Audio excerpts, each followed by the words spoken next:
May 24, 1941. Dawn. Two lethal German warships race through the frigid waters of the North Atlantic. The heavy cruiser Prinz Eugen leads the formation. Behind her looms a fortress of guns and steel, battleship Bismarck. Bismarck, the largest warship afloat, is on her maiden voyage, a top-secret mission, codenamed Exercise Rhine. Unknown to the Germans, 30 miles to the southeast, two British ships steer an intercept course at full speed. The battleship Prince of Wales and the pride of the British Navy, HMS Hood. Admiral Lancelot Holland commands the operation from Hood.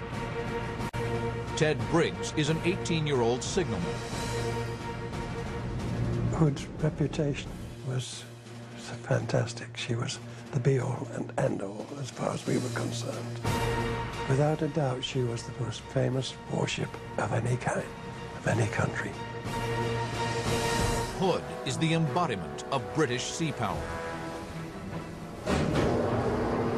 At 5:37 a.m., 14 miles from the Germans, Hood shoots first.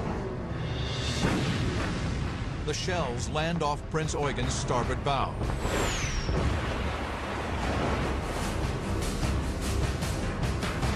A salvo from Prince of Wales quickly follows. The British shells miss their mark. British armor-piercing shells plunge into the sea. Huge columns of water erupt around the German ships, but Admiral Lutyens holds his fire.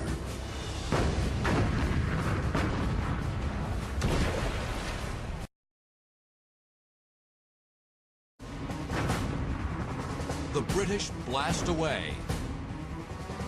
Shells scream over the German ships at almost 2,000 miles per hour. But Lutyens still refuses to return fire. Finally, a frustrated Captain Lindemann steps in and says, "I will not have my ship shot out from under my ass." Bismarck opens fire.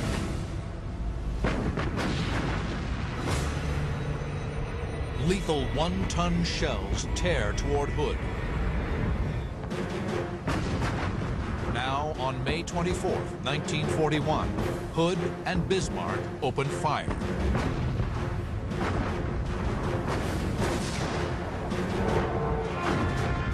Bismarck's first salvo barely misses, exploding just off Hood's starboard bow. Bismarck fires again. The German gunners zero in with deadly efficiency.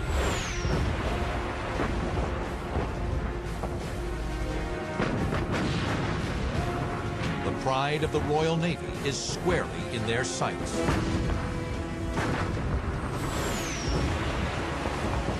May 24th, 1941. The most powerful warship afloat, the German battleship Bismarck and heavy cruiser Prinz Eugen, exchange fire with the pride of the British Navy, HMS Hood and Prince of Wales. Just 4 minutes into the battle, the Germans draw first blood.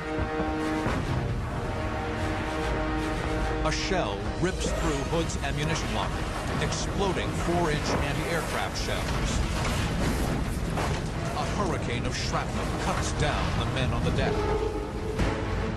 From the compass platform, the highest point of Hood's bridge, Ted Briggs witnesses the carnage.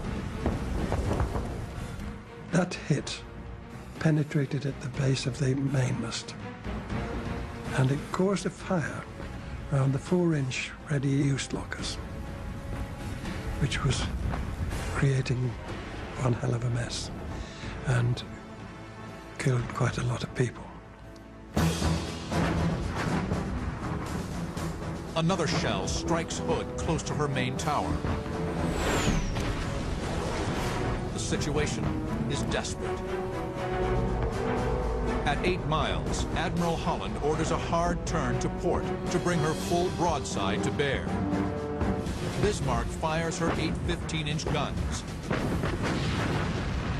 Her rangefinders locked on Hood.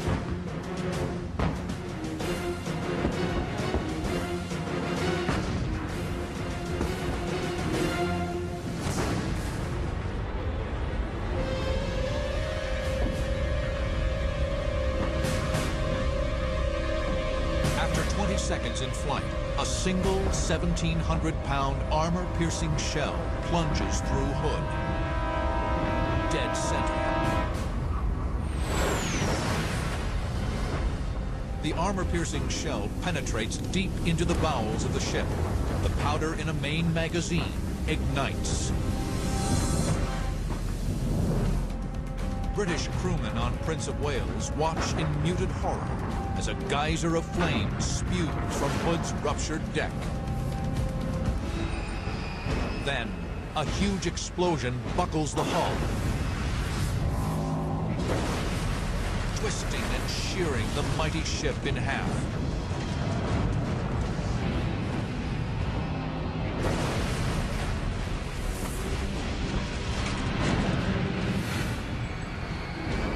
The bow lifts vertically into the air as her midsection sinks.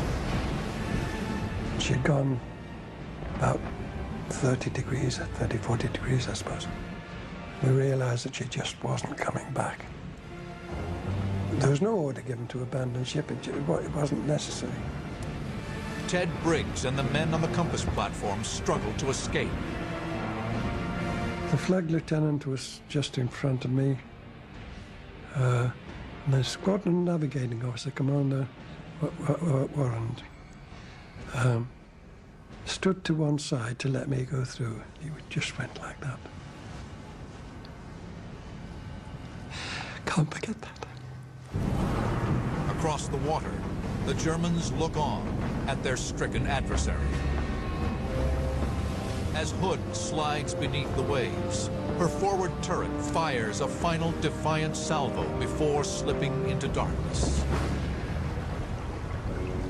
I managed to get out of the starboard door of the compass platform, down the ladder to the Admiral's Bridge, which was directly underneath. And it was about halfway down that ladder when I became level with the water. And it was dragging me down.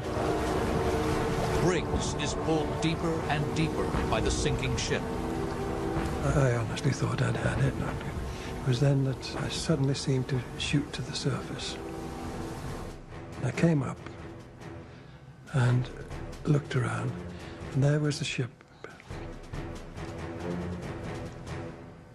About 50 yards away, like that. I panicked, turned and tried and swim away as fast as I could. When I looked round again, she'd gone. And there was a fire on the water where she'd been. There were only 3 of us that came to the surface. Of the other 1,418 were lost. Bismarck now turns her attention to Prince of Wales. Prince of Wales wields plenty of firepower, 10 14-inch guns, but 8 of her guns are housed in complex new quadruple turrets that are untested and malfunctioning. Prince of Wales Captain John Leach orders a hard turn to starboard to avoid Hood's wreckage. Bismarck and Prince Eugen train her guns on the lone British ship. The German strategy is simple. Put shells on the target. Bismarck and Prince Eugen rapid fire their main and secondary armament. But the withering German assault is too much for the battered battleship. She suffers 7 devastating hits. 14 men are dead, and her guns are jammed. After firing 23 salvos, Prince of Wales makes smoke and retreats to the southeast. Admiral Lutyens, aboard Bismarck, chooses not to follow. She's suffered 3 damaging hits from Prince of Wales. 2,000 tons of seawater flood her forward compartments, and and her fuel tanks are ruptured. She's hemorrhaging precious oil.